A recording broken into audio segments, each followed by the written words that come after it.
The following is a conversation with Katherine Mansted. Katherine is a highly respected cybersecurity expert with over a decade of experience as a strategic advisor across government and industry.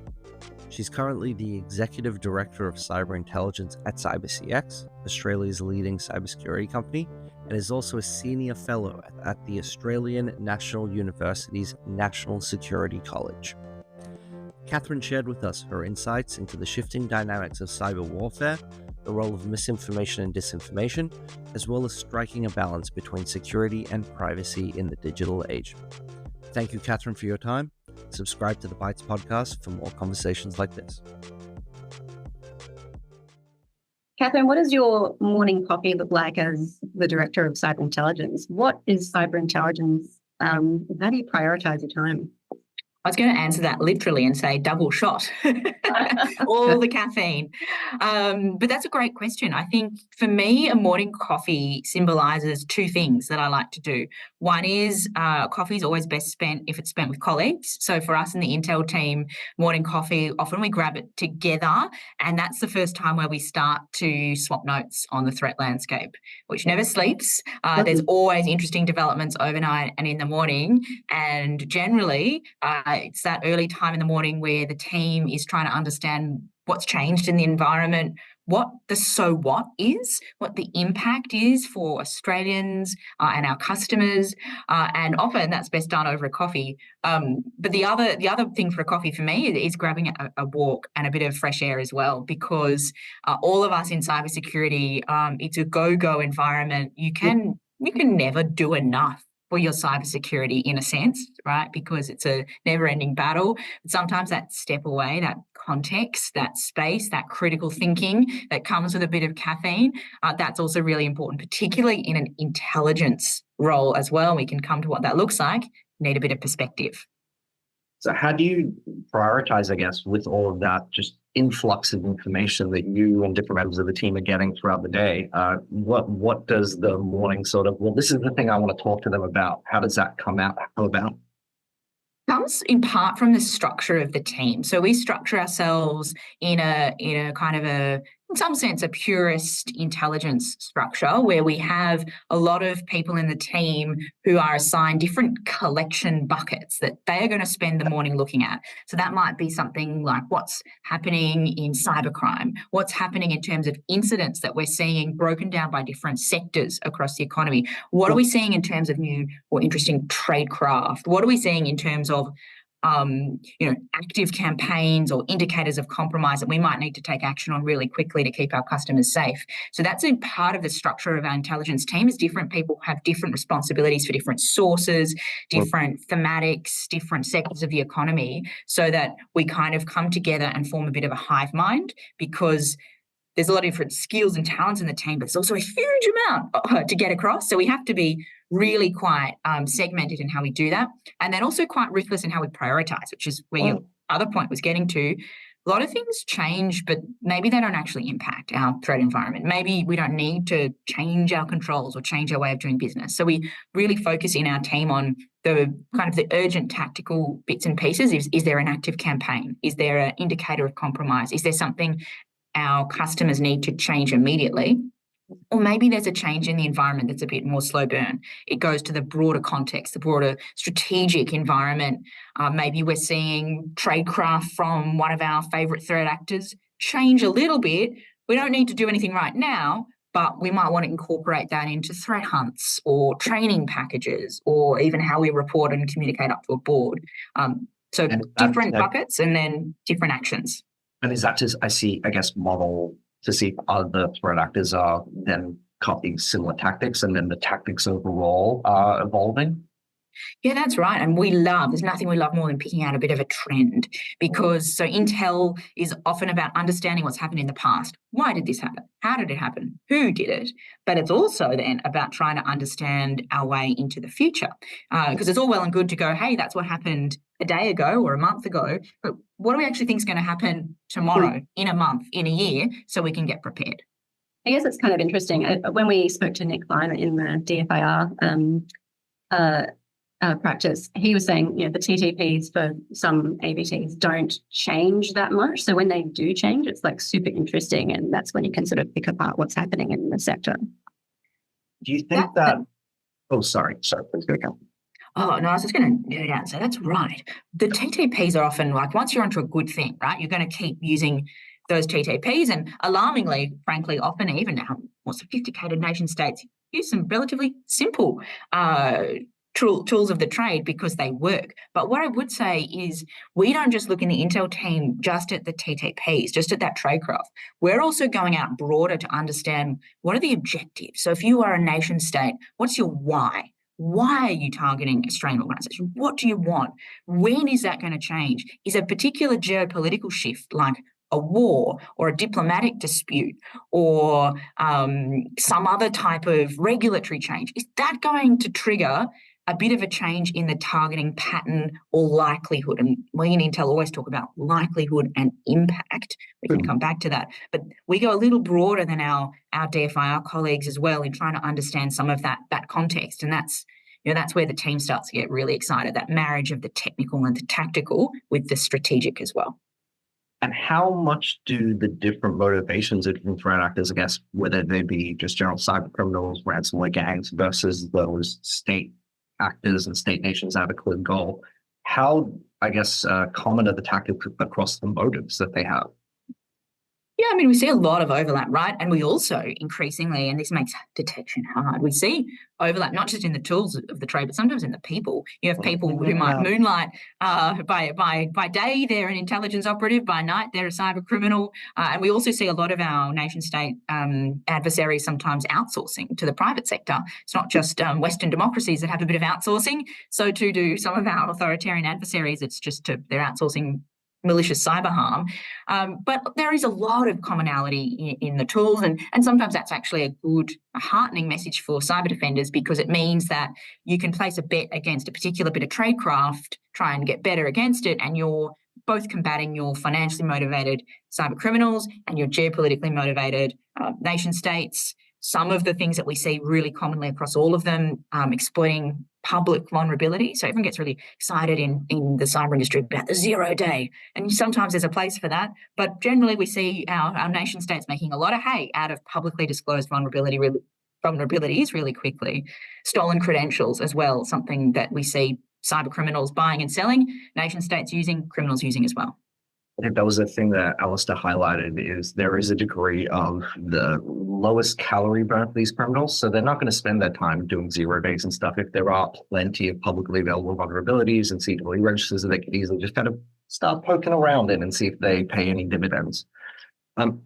Do you think that there is a change in the overall approach that state nations have taken over the years? I mean, in my kind of foray into cyber now, I've noticed that it seems that in the 2010s, it was a lot more brazen, that kind of getting into places, not really having too much concern for security, operational security as much, and more around just get in there, get what we need, and it doesn't really matter. Proper espionage kind of thing. But espionage almost, you cover your tracks. At least in my cursory research, and I'm sure you can shed a lot more light on this, Katherine, for lack of a better, without pointing fingers, I believe China was quite brazen throughout the 2010s in how they infiltrated networks for that idea of IP transference and generating a lot more of the how do we expedite our technology without actually having to research our technology. And I wonder if that's something that has changed significantly now that there's a bit more ramification globally for, oh, well, you stole all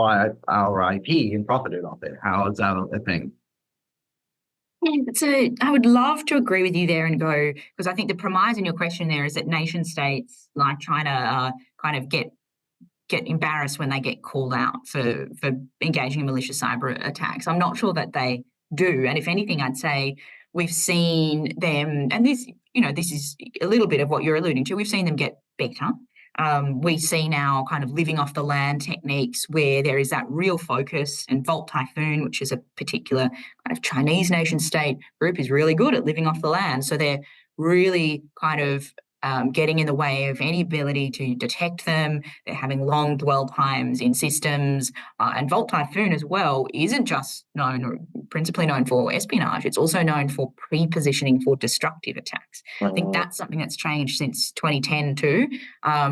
We mostly used to speak about nation states, not always, but the bulk of the activity we were talking about was espionage, IP theft, sensitive strategic information theft. We're now seeing still a huge amount of espionage, and of course technology and AI and critical minerals and resources, they're all really interesting, renewable energy, interesting topics that a lot of nation states want to kind of give their industry a bit of an advantage in and understand what competitors are doing. But we're also seeing new types of objectives from nation states, or at least maybe they're not new, they're probably as old as war and civilization themselves, but they're intensifying in the cyber realm.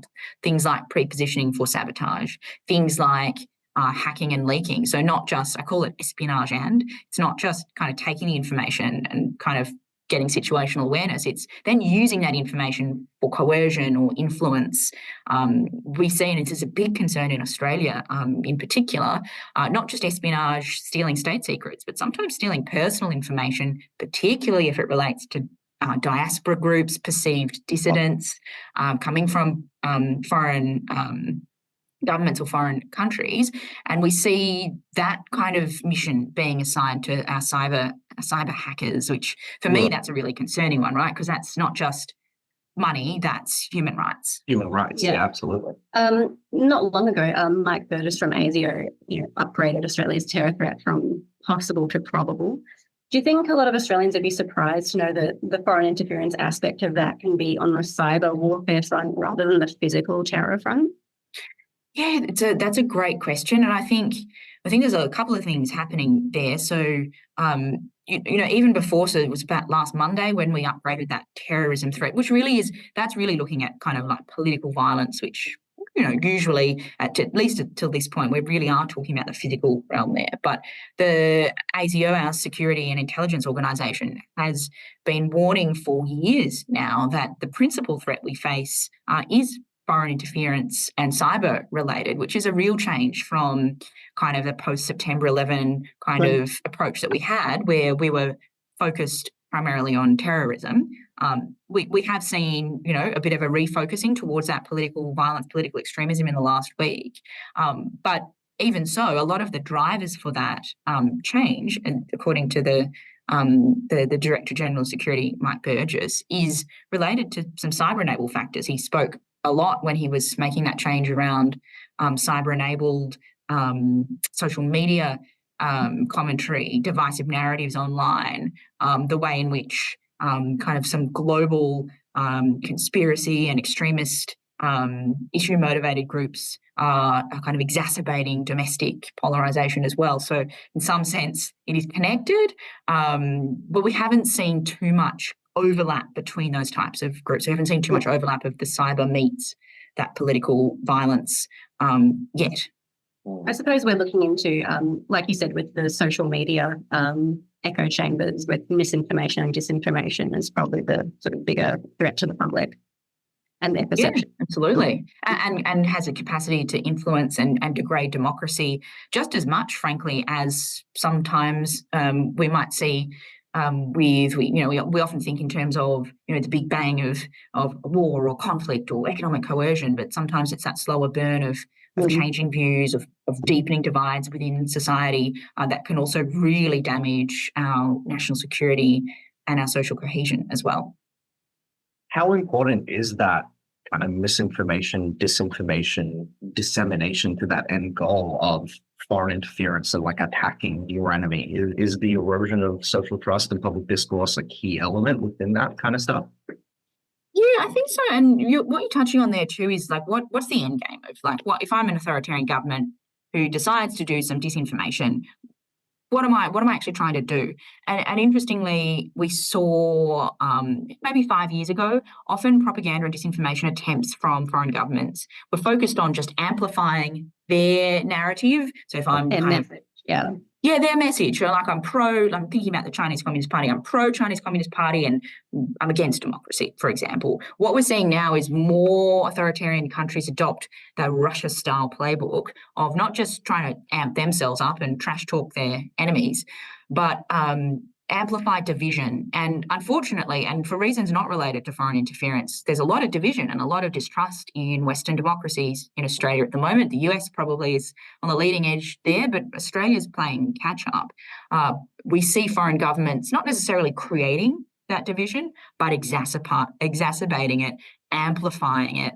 And that becomes really hard to detect and to deter because there's a lot of organic, legitimate content in there, but often it's being kind of synthetically enhanced and exacerbated and amped up by foreign interference. I guess with, our world is becoming increasingly connected, but also isolated because of the online interactions we have with each other. So I guess a lot of people are kind of sitting ducks when it comes to being influenced in that way. Yeah, and I think if we go back to, I love that phrase, connected but isolated. If we go back to that ASIO announcement you were talking about, Beck, from last week, that's one of the points that the Director General of Security made. He's talking a lot about youth radicalisation, for example, and it's no coincidence that young people are, adopters of these types of technologies.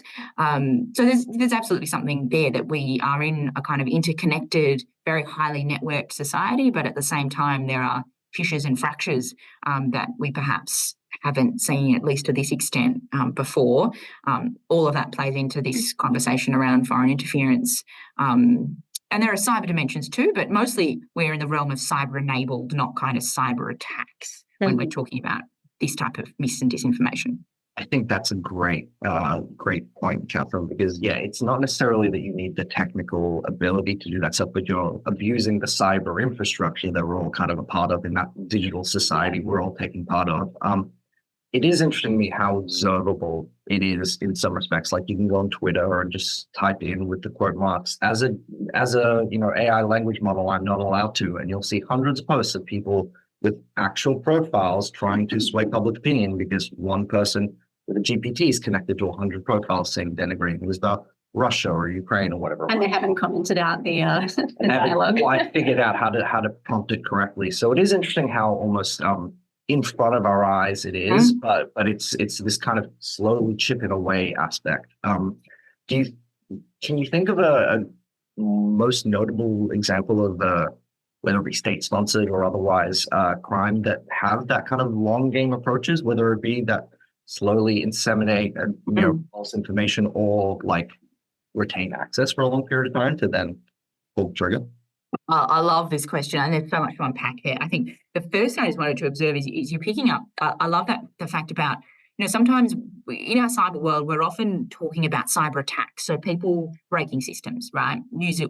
But what you're talking about is people using systems, perhaps as the system was designed to be, but in a way that causes harm. So in a sense, maybe you're hacking people via the gaming of the system rather than hacking the system itself. And to me, that's really interesting, right? Because it means as network defenders, as cyber defenders, maybe we need to widen our horizons a little bit. We can think about the way in which tech platforms or social media platforms are gamed, and also think about the way in which when we're talking about even just our use of AI being gamed, right? More and more companies are going to be outsourcing decisions, or supporting, perhaps would be the better phrase there, supporting their decisions with AI. How might those systems be gamed? Even if they're not hacked, how could they be gamed? How are all of the bits and pieces of software that we rely on, maybe none of them are hacked, but if they're gamed or exploited, that can also cause harm. And sometimes our threat models don't account for that type of harm. But to answer the question there are a lot of examples, I think, of nation states and cyber criminals being what I'd call AI curious.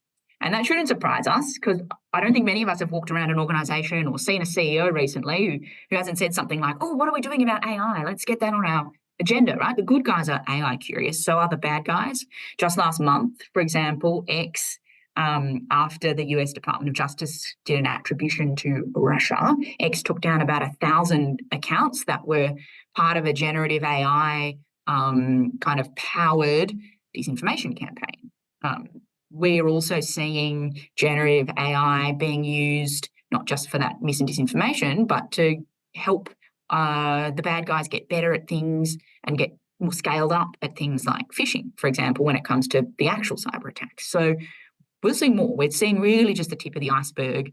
And I guess as well, to echo your question there, it's a bit concerning that kind of X, as you said, is a cesspit of, as an AI language model, blah, right? How much more obvious can you get that there are AI-powered agents on that platform? But X has, in some sense, systematically dismantled the procedures that Twitter back in the day had in place for detecting and responding to inauthentic content and activity. X has got rid of that, and it actually rewards. At a time where like it was more necessary than ever, almost.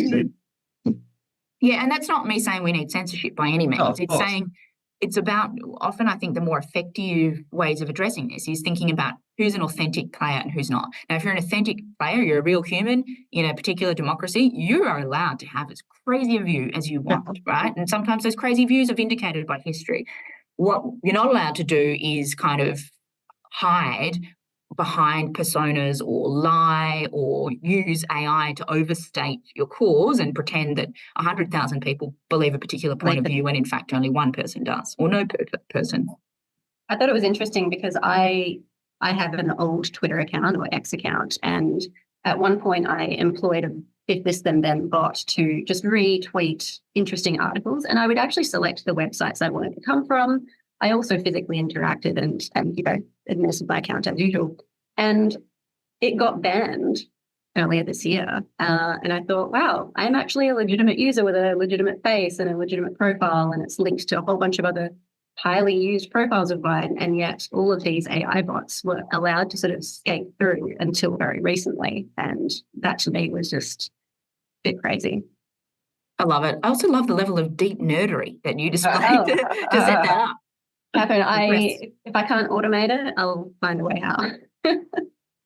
I'd love to, get your opinion on, and it might be a bit controversial, so we can cut it should you like, Katherine. This is all edited. Is around, the TikTok kind of approach that a lot of people are saying, TikTok's by design a thing that's created to distract the youth of Western societies, where if you look at ByteDance's Chinese TikTok, it's a wholly different platform. The way in which they kind of assess the usability for its users to engage with it is completely different than Western. Do they have different algorithms? They have different algorithms. It's different type of content. It's more around self-education. It's around bettering yourself in society, as opposed to like dance trends and things like that, at least in my cursory research. And I'd love to know, do you think that there is any validity to that approach that, I guess with that disinformation, slowly getting into the society to then, pull the triggers on mass? It's education. Yeah.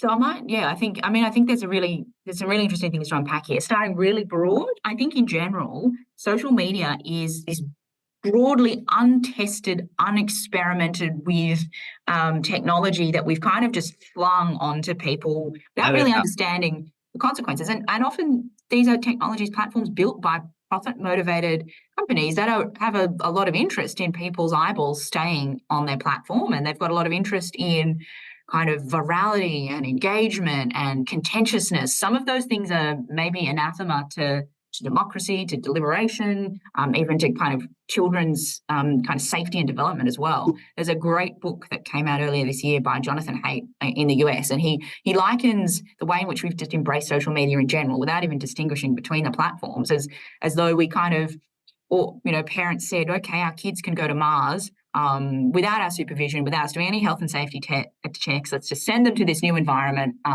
It'll change them for life, but progress, right? And I think there's something in that, right? But I think, so firstly, social media, right? Facebook, barely a teenager in terms of how old it is, and we're still trying to struggle to understand how that's impacting and shaping democracy and discourse and development and all of this type of stuff. TikTok, I mean, it's a toddler. And so we're also now kind of grappling to understand its influence and impact.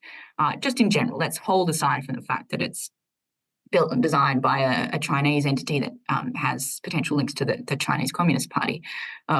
let's now go to that. You said contentious. I love contention. Let me dive in. I think it's worth us thinking about where our technology is made. And we're used to having a really benign assumption that most of the tech that we use in Australia comes from another liberal democracy, the US. Now, the US has its faults, right? It has this hyper sense of free speech, which doesn't really map onto the Australian experience, but we've accepted it. It has this kind of look at me, kind of Kim Kardashian culture that we've let seep into our kind of Instagram realities and other things. And there are issues, right, with the US kind of approach, but we've accepted it. We're now going to a world where the technological center of gravity is shifting from west to east. And I'm not sure we've fully grappled with what that means just from a first design, kind of first principles design kind of piece, that it's not being designed and built and shaped and architected and regulated in a Western liberal democracy. Add to that some of the concerns around the fact that TikTok might be subject to extrajudicial direction, to use the formal phrase from a foreign government, being a Chinese Communist Party, maybe to change its algorithm, upvote things, downvote things, and that it has access to a huge amount of our data because it's such a prolific tool. Those things warrant consideration, and maybe they don't warrant a ban on TikTok, maybe they do, but they warrant consideration and they warrant a democratic kind of debate around what we expect from our tech platforms and what we're willing to tolerate.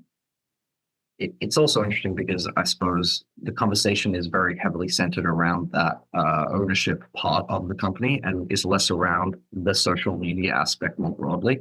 So all of those conversations around how much data they have, the ability to amplify that stuff.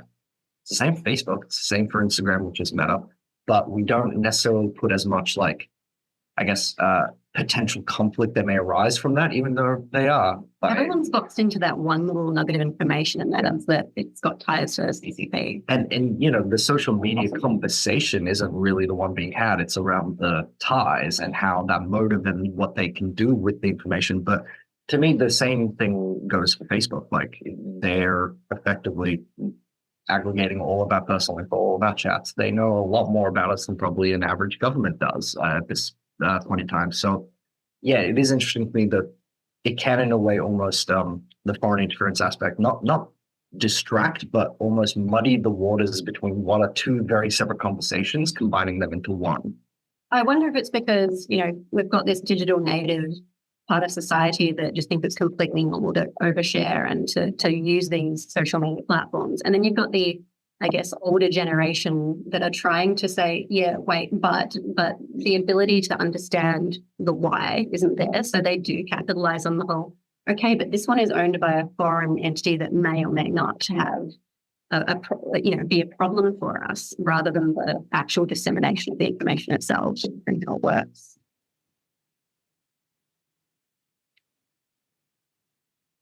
In saying that, I do wonder also if there's a place to kind of put a stop on some of these things. Like, to your point around, we didn't really fully scope social media and its impacts. I feel like we're doing a similar thing with AI around the forced adoption thing here, where before it was like, yeah, just sign up on Facebook, and now you almost can't get off Facebook because that's the way that you contact your friends and your family, whatever. Similarly, now that co-pilots and everything, and Llama and everything, it is shoved into every Facebook app. There is a degree of this forced adoption. I don't think we're even having the conversation around what is this stuff going to do? Are we even thinking about that 5 years from now? Because it's everywhere. It's getting absolutely unavoidable from a user perspective now. It makes me think of, and I'll come back to my point, but there's a famous story when Mark Zuckerberg was testifying before US Congress, just in the wake of kind of widespread foreign interference in the US election by Russia. And he was called to testify about how Facebook had been gamed, to go back to an earlier point in our conversation, by Russian agents. And he had allegedly, at the top of his talking points, at the top of his notes, someone had just scrawled China. The implication being that one of the defensive talking points back to the questions he was going to get from US politicians was to say, maybe you want me to slow down innovation. Maybe you don't want me to move fast and break things, as the slogan of Facebook used to be. But if I don't, China will. And there's something in that, like obviously that's the media talking point, and that's a clever angle for Zuckerberg to have taken.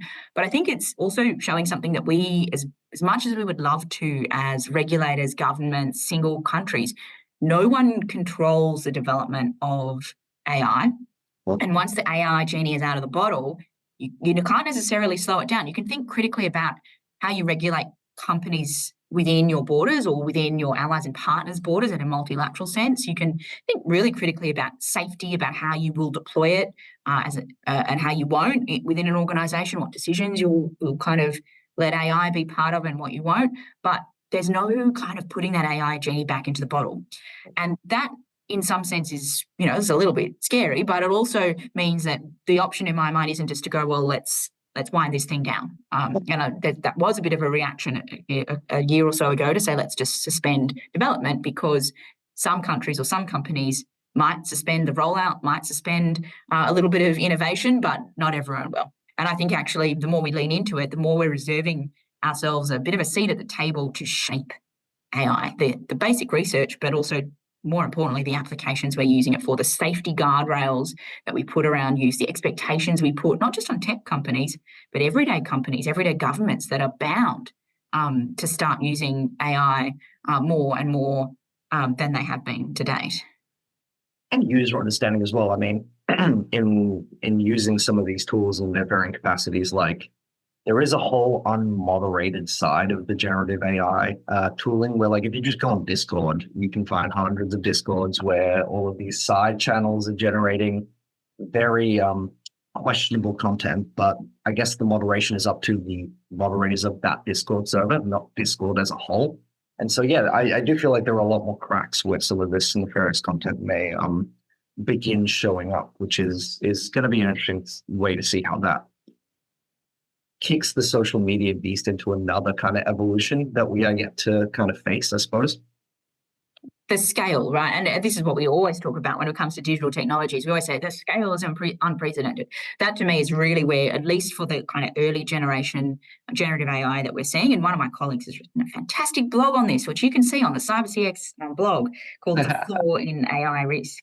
But what he kind of assesses, and what I think is the right call, is where we're really going to see generative AI kind of play into malicious activities in the short term is around being able to scale things up. And that really goes into kind of scaled phishing attempts, for example. Now, you don't need to have, we often talk in AI in terms of deep fakes and really kind of good synthetic content that fools people. You don't need to have that if you can just get more scale, because you can have more half-decent phishing attempts that go to more people at scale without that need for human oversight. That means you're going to have more successful attacks. Same with information operations, as we were speaking about before. You don't need a bot farm with poorly paid kind of Russian citizens sitting there kind of writing replies and tweets. You don't need China's kind of 50-cent army, which was the term used to talk about Chinese Communist Party kind of employed people sanitizing the internet. You don't need that. Suddenly you can outsource that to large language models, generative AI. The scale goes up. At some point too, perhaps the sophistication and the impact will, but right now I think it's the scale that's a real concern. And to your point around the technical teams kind of having a certain view of what's happening in cyberspace, like the targeting of I guess high-profile individuals, like what just happened with Ferrari recently. The CEO got approached with a deepfake, and he was basically hook, line, and sinker until he said, "I need to ask you something. What was the book you recommended to me earlier this week?" And it's something that, without that little bit of human connection, a technical assessment or prevention wasn't going to help any of that. It is a human kind of solution to that one. So it is also very interesting how it's now widened that, I guess, room for interpretation for it's mostly now around cognition and awareness and less around technical remediation in a lot of ways.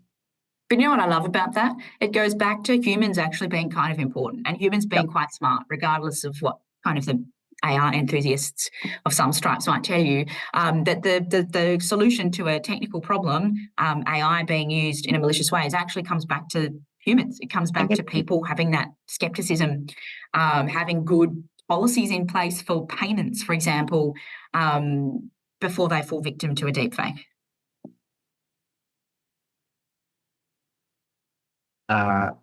So in the facing of this constant escalation of cyber threats, is there any sort of advice? And I know you work with many official arms of authority within the government here and at CyberCX, and what advice do you think policymakers and leaders could potentially get from how to best navigate some of these things around trading off national security, but also civil liberties, but then also that kind of staying secure at the same time? Yeah.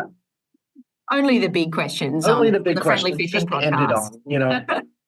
Look, I think you've kind of embedded a bit of the answer in the question, which is all of this to me is about risks and the management of trade-offs. Just as we've known in the cybersecurity industry for a long time, that cybersecurity is not a binary. You're not secure or insecure. There's degrees of cyber risk, and some of it you just live with and tolerate, others you manage, and some you say, no, we just can't tolerate this at all.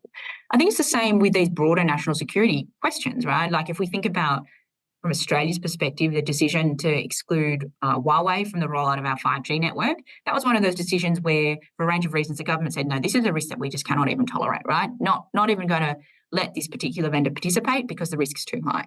But generally, we fall short of those kind of outright no answers in our policy. Generally, it's around risk management. And I think, again, to cite back to what the Australian government's doing here, which I think is on the right track, it's around, say, critical infrastructure regulation that requires critical infrastructure owners and operators to have really robust risk management plans in place, to have business continuity and resilience forefront of mind, which is frankly something we weren't really doing 5-10 years ago when efficiency was the kind of buzzword of the day, not resilience.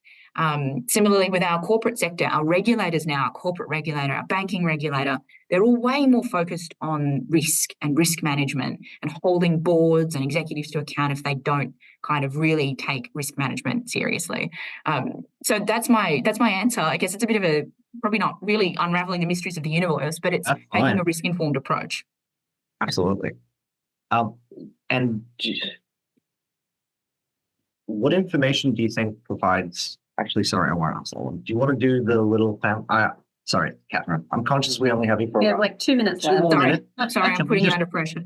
Rapid fire you a couple of questions. We've got 3 here from other people in the business. Let's do it. Alrighty, awesome. So we've got some fan corner questions for you. So we had a few questions from colleagues within CyberCX and Friendly Vision. What's your career highlight been to date? Ooh. Can you give me all the questions at once, and then I'll answer them one go. The next one is, what is your favorite book, either cyber related or not? Maybe for, Okay. Is there a third? And the last one is, what keeps you up at night when you think about society's increased reliance on digitization? Oh, gosh. Okay. Just some casual convo. Okay. Career highlight. That one's easy. There's no single point of a career highlight where I'd be like, that's the coolest thing ever. No.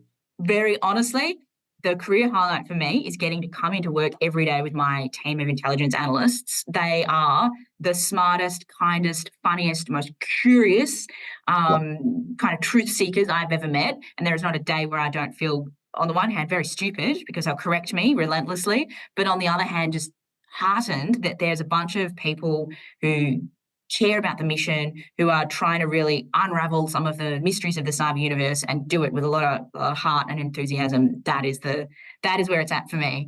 I love that. I think the second thing was something. Favorite book.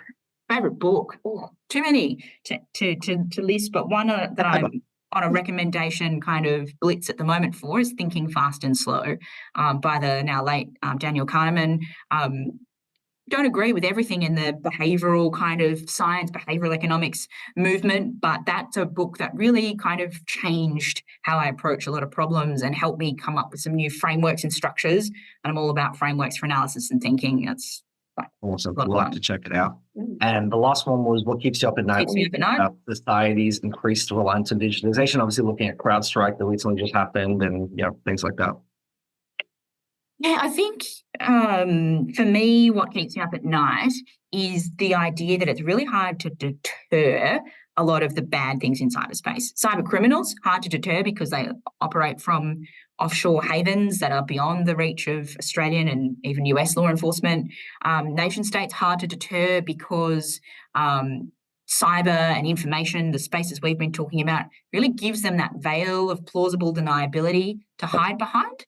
And when it's hard to deter things, it means that we can be a little bit weaker, right? We can be a little bit less resilient. And the one that I might end on, because we've been speaking about it a lot, is that influence information kind of piece. The more we are divided, the more we kind of navel gaze about trust in institutions and divisions in society, the more we kind of signal to our adversaries that that's a weak point for them to poke at. So the thing that keeps me up at night is how we actually respond to these things without making them worse. We shouldn't overstate the fact that there are divisions. We shouldn't overstate political kind of failings sometimes when it comes to how we lead through division and polarization, because when we do, we're kind of putting up a sign that says, here's a weak spot, kind of, let's exploit it. We should actually be... Please. Yeah. Exactly. And that's the worst place you want attacks. You don't want attacks against people, humans, social cohesion, our multicultural democracy. So I think, if anything, it's great to talk about security challenges. It's great to talk about real issues within our society, but at the same time, we shouldn't lose sight of talking about some of our strengths as well, so that we don't invite those who would try and exploit our weaknesses, which I think, on balance, still are much smaller than the overall strengths of our communities and our society. Well said. Absolutely well said. Catherine, thanks so much for coming on the show today. Really absolute appreciate pleasure. Your time, and looking forward to hopefully continuing the conversation at a future date. I loved it. That was great. I was learning stuff from you both, so thank you Awesome. for the tidbits.